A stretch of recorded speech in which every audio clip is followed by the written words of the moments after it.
গতকাল রাতে একসাথে ইউটিউবে মুক্তি পেয়েছে ঈদের সবচেয়ে বড় ধামাকাগুলো। আর এই ধামাকাগুলোর মধ্যে নতুন এমন কিছু নাটক মুক্তি পেয়েছে যেগুলো এখন নাট্যপাড়ায় বেশ আলোচনায়, কারণ এই সবগুলো নাটক তুমুল হিট হয়েছে।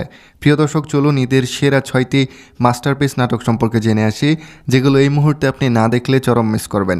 নাট্যপ্রেমীরা ভিডিওতে লাইক দিয়ে থাকুন শেষ পর্যন্ত, শেষে থাকবে সেরা কাজগুলো। আর নতুনরা কিন্তু সাবস্ক্রাইব করতে ভুলবেন না। তারপর অনার্স দিবি, অনার্স পাস করবি, দেন বিয়ে। ওকে? আমি এতদিন ওয়েট করতে পারবো না। কি? আমি এতদিন ওয়েট করতে পারবো না। ছাড় ছাড় ছাড় ছাড় ছাড় ছাড় ছাড় ছাড়। নাম্বার 6, বজ্রা।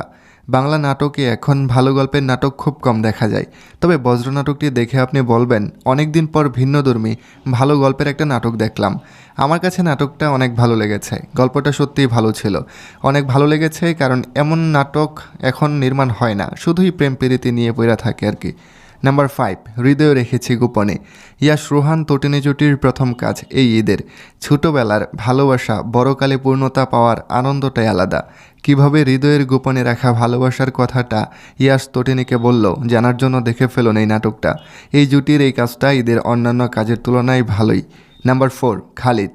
বাংলাদেশে এই প্রথম মনে হয় বক্সিং নিয়ে পলাশ কাজ করেছে। সবাই সিনেমা নিয়ে কথা বলছে, এদিকে খালিদ আমাকে চমকে দিল। আমার সাফাকে পছন্দ না, পলাশের সাথে সাফার অ্যাক্টিং জিরো। পলাশের কাজ আগেও ভালো ছিল, এখনও ভালো, তাই সব মিলিয়ে এটা দেখতেই পারেন। নাম্বার 3, হৃদয়ের এক কোণে। গতকাল মুক্তি পাওয়া জোবানু তটিনীর হৃদয়ের এক কোণে নাটকটা এখন বেশ আলোচনায়। নাটকটা মুক্তির পর বেশ ভালোই রিচ পেয়েছে। কমেডি, ইমোশন আর রোমান্স সব কিছু একসাথে উপভোগ করতে চাইলে হৃদয়ের এক কোণে দেখতে পারেন। নাম্বার 2, মেঘবালিকা।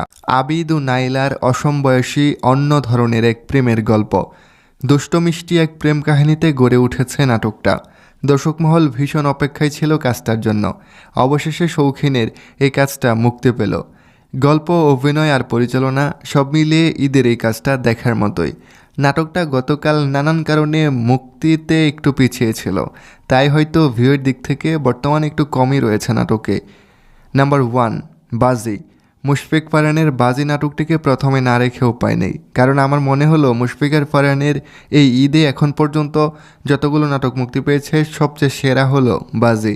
সিনেমাটিক ধাঁচের এই নাটকটি মুক্তির পর ইউটিউবে নতুন এক রেকর্ড গড়েছে। গত একদিনে নাটকটা প্রায় 2 মিলিয়ন ভিউ পেতে যাচ্ছে। ঈদের সেরা একটা কাজ এটি। প্রিয় দর্শক, শেষ করছি আমাদের আজকের এই আয়োজন। ঈদে মুক্তি পাওয়া এই কয়টি নাটকের মধ্যে আপনার কাছে কোনটি সেরা মনে হলো? আমাদের এই তালিকা সম্পর্কে আপনার মতামত কমেন্টে জানাবেন। ধন্যবাদ সবাইকে।